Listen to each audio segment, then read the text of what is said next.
The following pre-recorded program is sponsored by Adams Financial Concepts. Welcome to About Money, a different approach to investing you won't hear anywhere else. Your hosts, the AFC team, Mike and Al, are registered investment advisors who have a proven track record of managing long-term investments surpassing the markets. The information shared on the following program is for educational purposes only, and any investment advice given may not be suitable for all investors. And now, here's your AFC team, Mike and Al. Good afternoon. It is Saturday, and we're talking about money. Mike is off today, so you're stuck with me.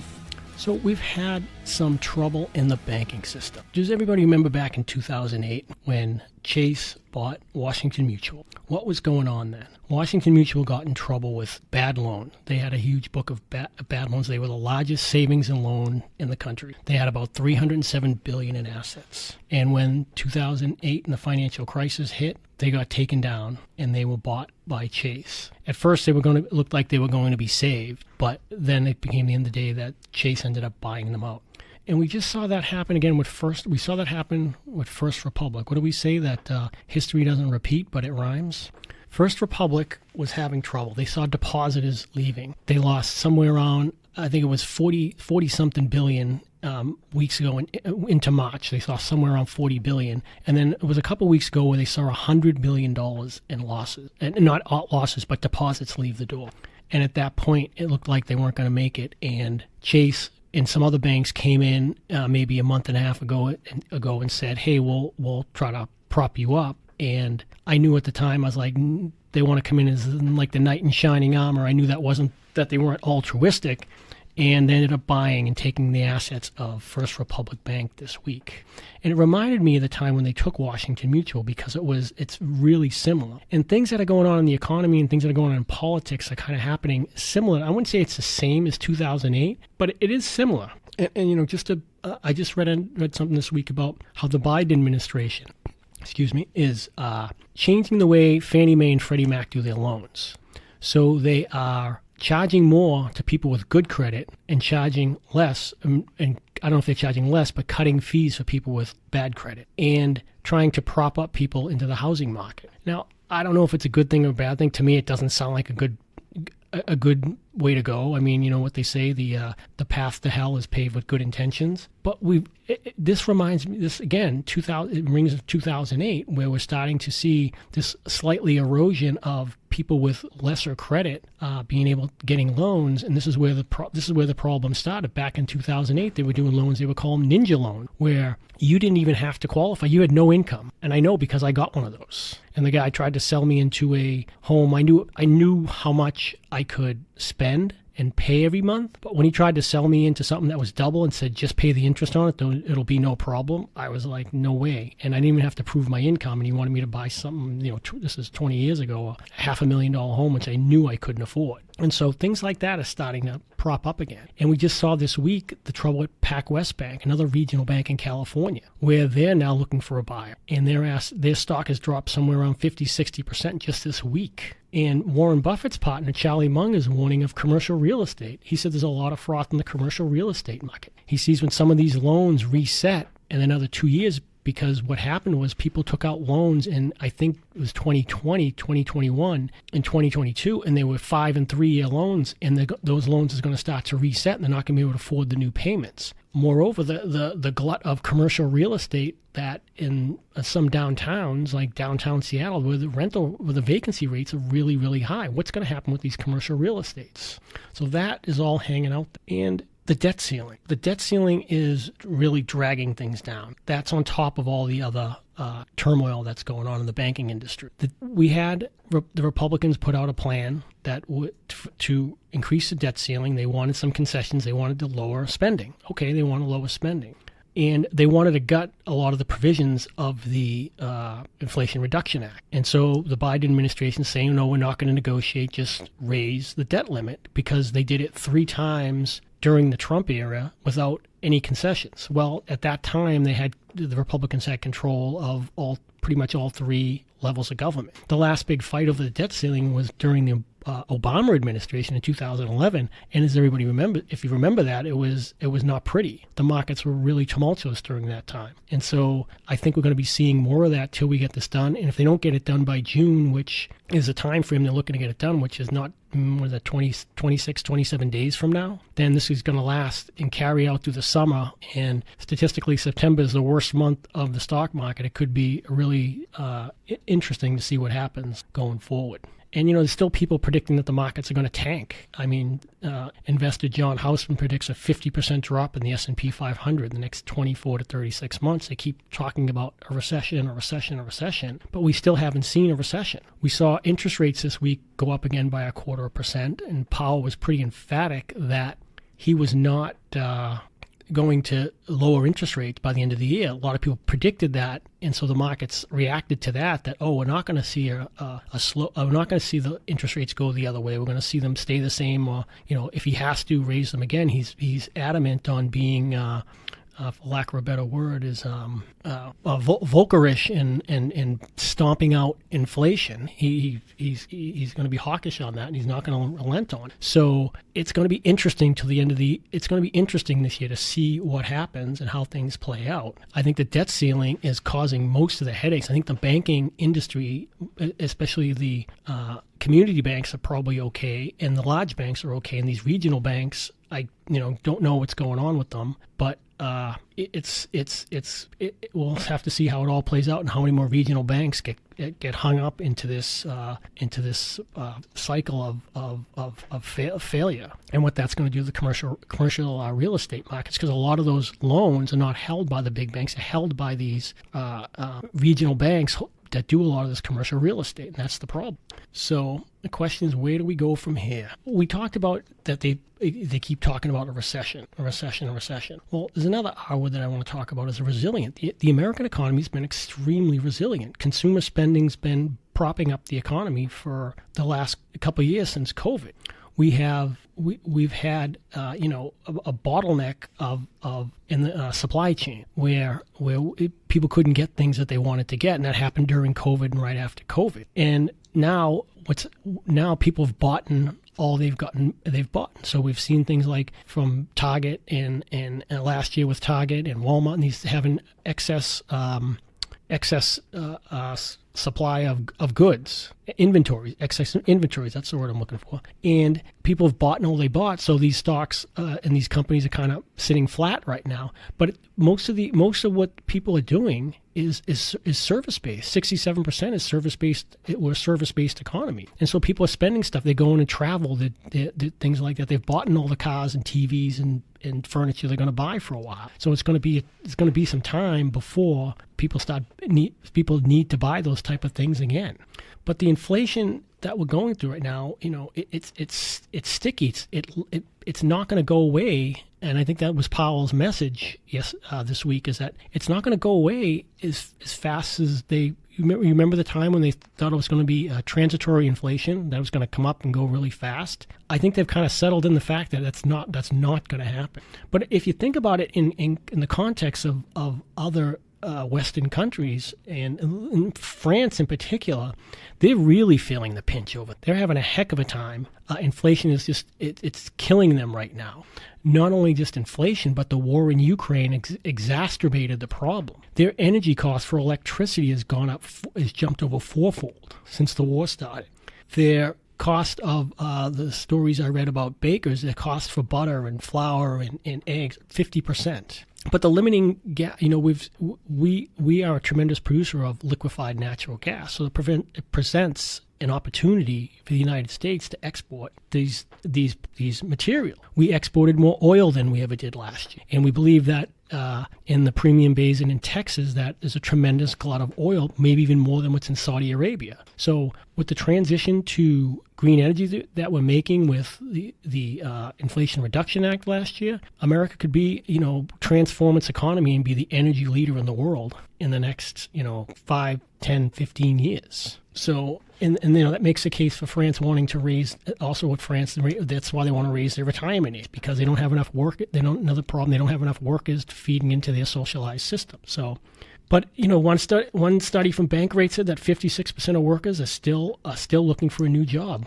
Next year, we'll plan to change jobs. So there's a lot of positives, a lot of robustness in the economy. We have a lot of good things going for us here as we progress through this, and we get through the debt ceiling, as these bank failures start to subside, and we get some things settle down there, that we'll be in good shape. And so we're coming up to a break here pretty soon. We'll be right back. Please stay tuned. We have some more interesting things to talk about. All right, we're back. So I was going to have a guest today, but he couldn't make it. It was my friend Dennis Ballin at Blazin' Bagels, and if you haven't been there, he makes a heck of a bagel. He's got about 4 shops around Seattle. He's a really good guy, and if you go over to his Redmond store, you can probably see him sweeping the floor. So, as Dennis would say, go eat a bagel.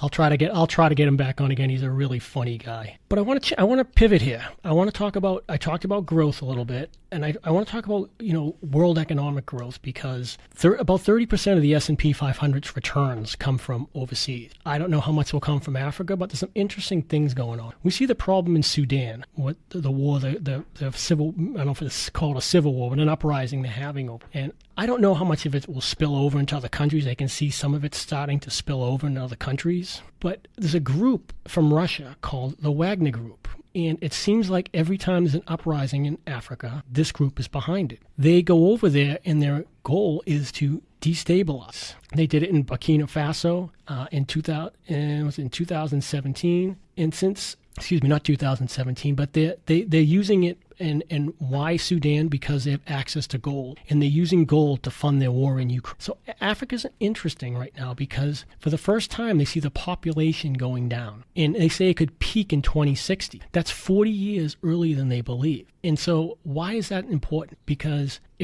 with the population declining in Africa, it presents an opportunity for growth. Just one stat in that study that was done in Nigeria, lowering the fertility rate by 1 child per woman would double the income per person. But the other problem that's going on in Africa, that even though they have a declining population, women are having less children, and potentially could have more money for education, educate some of their kids, and is building the country, building the infrastructure. They lack the infrastructure in that country, in the continent, I should say. And so one of the biggest investors in Africa has been China. And China's interesting the way they invest, because then let me go back for a second. China did some investing they wanted to help build a port in Sri Lanka called Hambantota. They lent the money to build Hambantota, and when they couldn't pay them back, they basically seized the port and took a 99-year lease on the port. Why is that important? Because it's right on the Indian Ocean. It's a strategic naval spot for them to control the Indian Ocean. Well, they're kind of doing the same thing in China. There's a poll out there called the Afrobarometer poll. Most countries, it says in the poll, prefer America over China. They want a choice between freedom over authoritarianism. That might be Africa's ideal, but it seems like because of the political structures are so unstable over there, China seems to go over there and be able to pay off politicians to get things they want to destabilize that country. But the China's really not trying to destabilize in a sense. What they're trying to do is just buy influence. They want access to the countries and access to resources, access to ports. And so the way they go about it is when they loan money to these countries, it's really hard to find out what they're doing. The World Bank, the IMF, they have no idea what these loans consist of, and what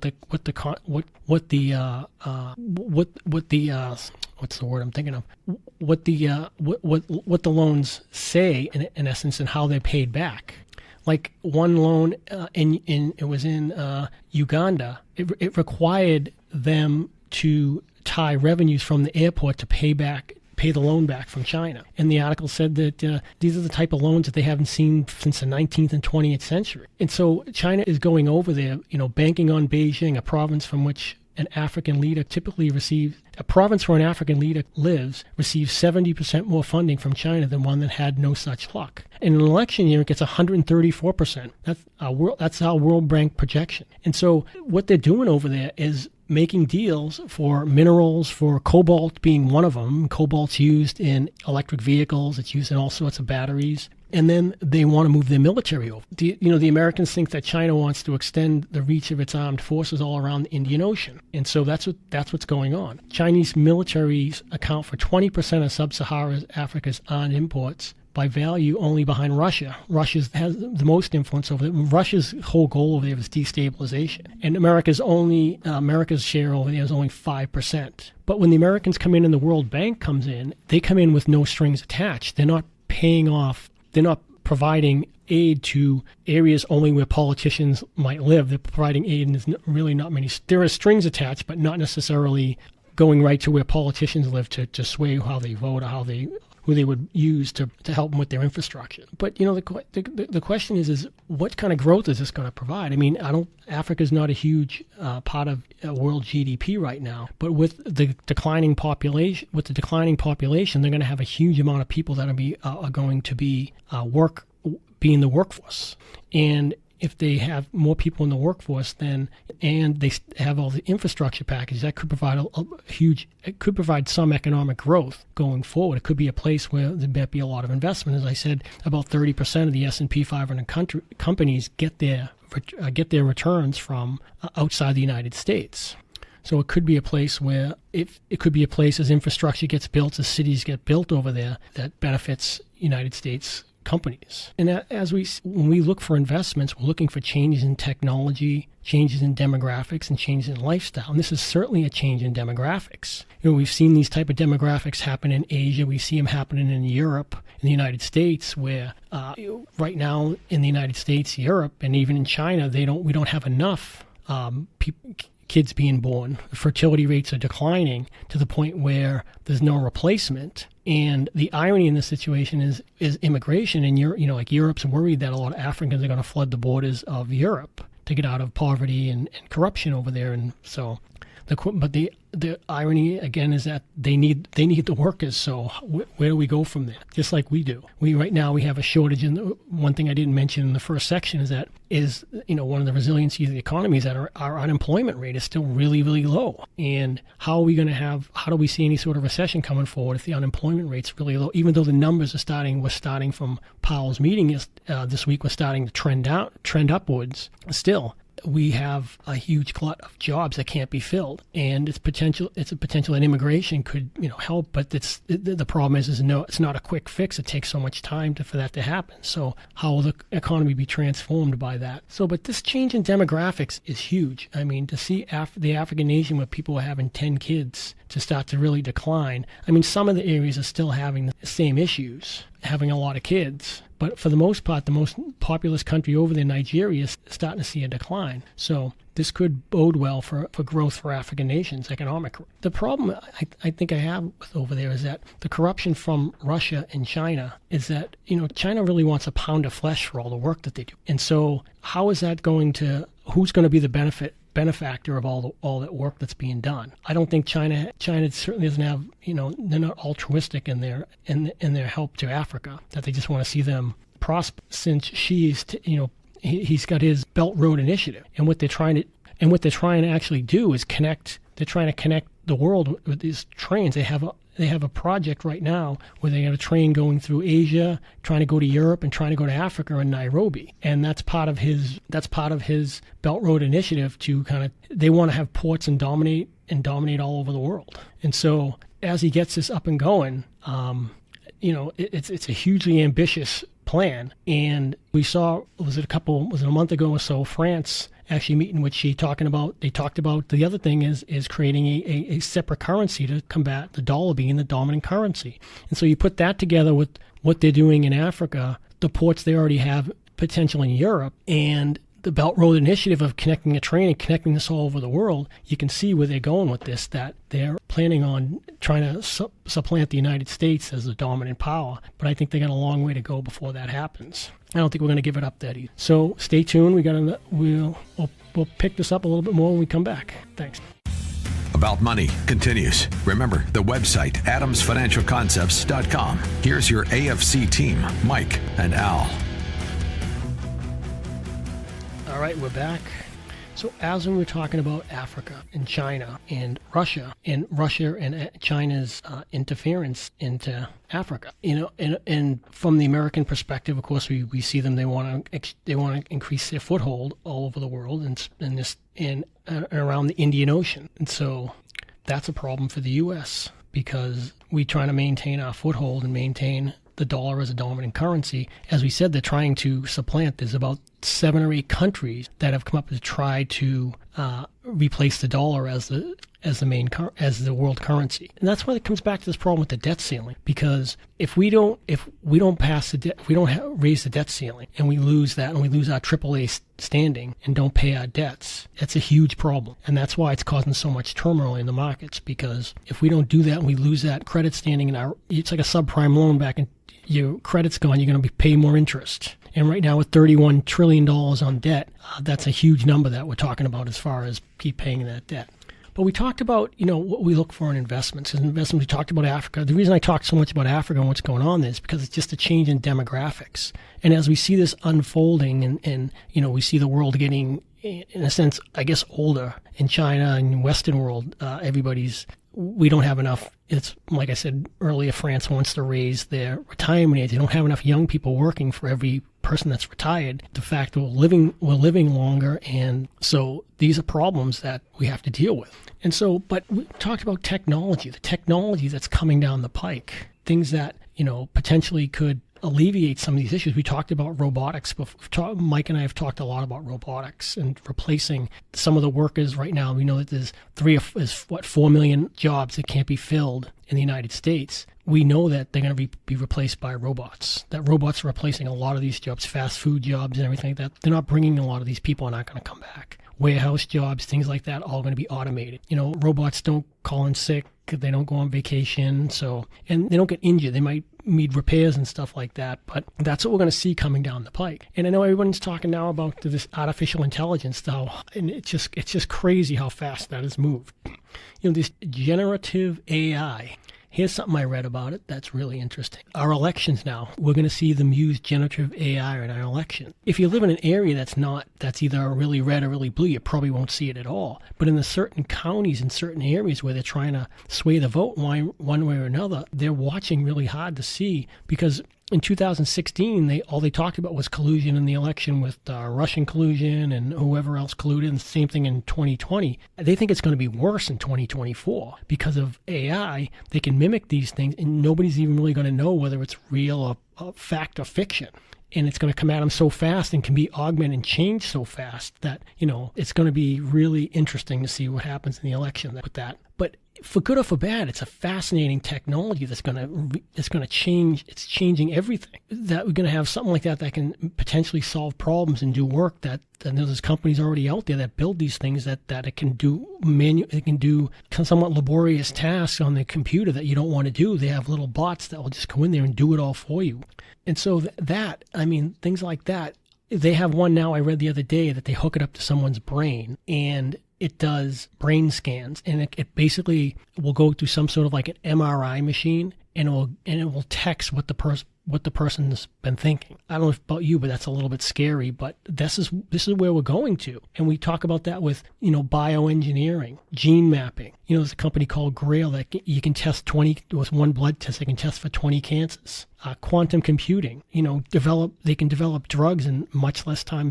They can run massive amounts of iterations of what a drug might do in a short amount of time. But these are the type of things that we look for when we're looking for companies. We want companies that are on, are going to be ahead of the curve and take their stuff in the future. And most of the companies that are going to be there probably haven't even started yet. We don't even know their names. They haven't even been born yet. This is where everything is going. And when you combine that with the robotics and everything that's going on, it's going to transform the economy. And so when you talk about building the green economy and everything like that, this will be part of that. We talked about technology. We're talking about robots. And, after COVID, there was a lot of talk about, continuing this super cycle where things that are going to come out of this, the changes that could come out of this, that we haven't, just like after World War II, we saw the rise of the computer. We saw the rise of drugs like for polio and all these things come out of World War II. We believe we're going to see the same stuff come out of COVID, that things have happened that will keep moving forward, the change in, as we said, with quantum computing and things like that, and creating drugs and creating technologies that will vastly change the economy and change the way we live. And those are some of the lifestyle changes. One of the things we saw is, like we're still seeing right now, is people still working from home. We see companies trying to get people to come back to the office, but people still want the flexibility of working from home. Even though that study I said from Bankrate, 56% of people want to change jobs. Most of them wanted more money. Money was a huge determinant, but they still want flexibility. They still want to work from home, and that's something we have to reconcile with. And how are we going to get people back? If companies want people to come back to the office, how are they going to do that? And like we said, we see cities with commercial real estate having problems with a lot of vacancies, and so getting people back to work could potentially solve some of these problems. So I guess it comes back to finding the right investments, finding the right companies that are going to take advantage of the demographic changes, technology, and lifestyle. That's what we spend time looking for. Mike and I sit around looking for these companies. We go through about 30, 40 different companies a month looking to try to find what we think is going to work. And not every one of them. I mean, of course, if it all worked, that'd be too easy, right? So we spend our time doing this, and again, trying to find these companies that, we spend a lot of time looking at AI companies right now, but we still think that market's a little bit, I would say, immature. We're not sure who's going to be the leader in that. I mean, right now, Microsoft with their Chat GPT-4 seems to be the front runner right now, but other small companies are going to pop up. What changes and iterations are going to come out of that might work, might even take that down. How long is that going to last? Because, back in 1920, the average company in the S&P lasted 75 years. Today, it's 15 years. Most of the companies in the S&P 500 today, in 10, 15 years, won't be around anymore. And so when you think about that, they get sold, they get bought, they go out of business. And so those type of changes, the economy and those companies, they change so fast that trying to keep up with it, as I said, the companies that might be the leaders tomorrow haven't even been born yet. No one knows who they are. And so this is the hard part about trying to find which companies are going to be the winners and which companies are going to be the losers.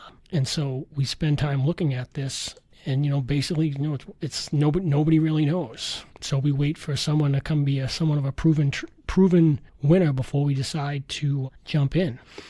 That being said, it's just going to be fascinating to see how these things all combine together, quantum computing and generative AI, and how these things are going to transform our economy and what it will be like. And I can't wait to see it. But it's also, as I said, with the election and things like that, it also brings a lot of problems with it. We've already seen the problems with some of the technologies as far as people with social media, I should say, causing a lot of issues, especially with kids. And so, even though we see AI with these problems with politics and, creating just more phony ads and things like that, I think it's going to be fascinating to see how it can benefit society. And, there was all those leaders, Musk, and calling for a reprieve on AI. Don't keep going forward. Take us 6 months because it's moving so fast. But I don't think that's going to happen. I think they're going to keep pushing forward and take this to the next level and see who can become the leader in that world and dominate the AI business. They're all the big tech companies, the old fangs, probably minus what's Netflix, are fighting to try to find to use AI to dominate. So it'll be interesting to see what happens. So we talked about how this is going to affect the economy and affect things going forward. We're talking about technology, talking about how the internet and how social media has affected people. And we saw the U.S. trying to ban TikTok and states banning TikTok and things like that because of its negative effects. So how this affect everything, who knows? We'll just have to wait and see. We'll be back soon. So we're back to wrap this all up here in the next 10 minutes or so. So we started talking about the banks. We started talking about regional bank failures and how it reminded me of 2008, though those were more systematic failures of larger banks and the whole system. This doesn't seem systematic. It seems more relegated to these regional banks. One thing we didn't talk about is in the economy, going on in the economy, is, as we talked about before in other shows, is bringing the chips back and protectionism, and the jobs that it could create, but it also exacerbate the inflation problems and the fact that we don't have enough workers. And so, and then I moved off into talking about, we talked about the Federal Reserve, we talked about them raising interest rates and keeping interest rates at the level that they're at right now, and there's really no chance in sight that they're going to lower interest rates by the end of the year, which a lot of people hypothesize, by the end of the year we'll be back to lowering interest rates and things will be taking off again. And Powell was, as I said, was pretty emphatic that's not going to happen. And I went to talking about the demographics of China, not China, Africa, and that they could be a potential place where it could be of economic growth, and seeing that 30% again of the S&P 500 is from overseas. Again, I don't know how much we sell and how much business we do in Africa, but it could be a potential place of economic growth. But I also went into with Russian interference in creating havoc, wreaking havoc over there and wanting instability. China, of course, doesn't want the same thing. They want stability, but they want to be paid for, they want to be compensated for loaning. They're loaning a lot of money to Africa. It's good, they call it the debt trap, where they loan them a ton of money and then they want certain things done. They want to be able to put military ports, and they want to be able to have access to natural resources. And we're talking about the changes in the economy. That's demographics being one of them, and then changes in technology. We talked about generative AI, how fast it's moving, and that it was a few months ago that Elon Musk and others were saying, we need to put a slowdown on this, put a reprieve, stop it for say 6 months, so we can because it's moving so dang fast, and we don't know the implications of it, to be able to get to some sort of machine that can learn and think like a human. It's fascinating, but also a little scary. You talk about the other parts of technological changes that are coming, the quantum computing and in the changes in bioengineering, right? There's companies that can take apart cells and figure out mapping of cells and mapping of things like that can create screenings for cancer, all those type of things. But, in the end, as I said, we're just trying to find where things are going and how we can take advantage of it and how we can invest in it. And what companies, Joseph Schumpeter's term was creative destruction, that new companies come along and destroy old companies. Like what happened with Polaroid and Eastman Kodak. They thought that, people are going to want film forever, and they didn't. They wanted to go to digital. But we talked about the skeptics that are talking about this, a 50%, the S&P is going to drop 50%. But, bull markets, they're born on pessimism, they rise on skepticism, they mature on optimism, and die on euphoria. And that's where we're at right now. We're right now where people thinking is mostly pessimistic. And we see this as an opportunity, right? We see that this is not, don't get me wrong, there's going to be some headwind, but we don't think that long term we're in any sort of serious trouble. We think once we get past this debt ceiling, once they stop raising interest rates, which I believe they're going to stop raising interest rates, unless something comes out of left field that says, they look at Powell likes to look at the PCE, and if that doesn't come in line with what he sees, then, they could raise interest rates again, but it doesn't look like they will. But as I said, we think this is an opportunity. We think right now is a great time to invest. As the market goes through turmoil, this is where you capture, this is where you can catch stocks at a good price and, hold them for a long time. That's what we do. We're not getting in and out of the market. We're not trying to day trade. And so we believe that this is a good time to get in, and that we had Mike doesn't mention it enough, but we did have a really good first quarter. We're up almost 27%. Will that continue? I don't know. I personally think it's going to be, as I said, I think it's going to be volatile. And we saw the volatility index spike in the last few days. I think it's going to be volatile from here on out until maybe somewhere to the end of the year. But that being said, it shouldn't scare. We don't get scared out of the market. We stick through. Well, last year give you an example. Last year was a lousy year. We were down 40%. We don't get scared out of the market because now we're back up, and we think we're going to continue to go back up. And the things we have in our portfolio are going to continue to provide us with a nice return over time. And some of the greatest investors out there had times where they were down. Warren Buffett, if you look at his track record he puts out his 58-year track record. He's had times where he's missed the market. Peter Lynch missed the market, was down. He used to say that when you're down 25% and you don't believe you're a buyer, then, you'll never make better than average returns in the market. And so this is the philosophy we stick with. This is what's worked for us. It's worked since 2005. It's worked for a lot of investors before that, and we believe it's going to continue to work. And so if you're scared of being in the market, I think you should be scared of being out of the market, because with inflation not going anywhere. It's going to be sticky and probably stick around for the next 7 to 10 years. If you look at the history of inflation, you can go all the way back to the Revolutionary War and look at times of inflation. Rarely does it pass in 1 or 2 years and subside. Most recessions don't last that long. The average recession lasts about 18 months. And some say we've already pretty much gone through it. Last year, we had 2 quarters of negative GDP. By technical terms, that was a recession. We saw the market bottom out in October at about 35 and change. I'm going to say 35.20 or 35.77. And since then, it's been up. And it's been up significantly since then. And there's a study out there that's not well known. It's done by this guy, Edwin Renshaw, that says that if the market gains back 33% within 3 months and stays there and doesn't reach its old, well, that you're back into a bull market. And his numbers have worked. They've worked all the way back since he died in around 2000. So his study ended in 1990. It worked every single time we've had a negative market. The market went negative, and when it came back and gained back, it stayed and ran into another bull market and went to new all-time highs. So right now is not a time to be scared out of the market. If you're being told to be put in CDs and put in, unless you need the money tomorrow. If you need the money tomorrow, be in CDs and money markets. But if you don't need the money tomorrow and you got 10 or 15 years of runway in front of you, you should be fully invested right now. And if you're not getting that advice, then please give us a call. Adams Financial Concepts. We'll walk you through and give you a look at what you're doing and see if we can improve on it. And we believe that as we said, that the market's going to continue to go up from here. It'll be rocky, but we believe that the line is going up. And as Warren Buffett says, I don't like to bet against the U.S. economy. I don't either. So, and as I'm fully invested with you because I invest in the same stocks that you do in the portfolio. So give us a call or email us, and let's talk about what you're invested in and how we can help you beat the market for the future and going forward. So you're not left with a negative return when it comes to inflation, and you can have enough money for your retirement. So, well, we're coming to the end of the show. I wish you guys a great weekend, and we will be back next week to talk more about money. We'll see what changes in the economy and what's going on in the banking system. We'll be back next week. Have a great weekend.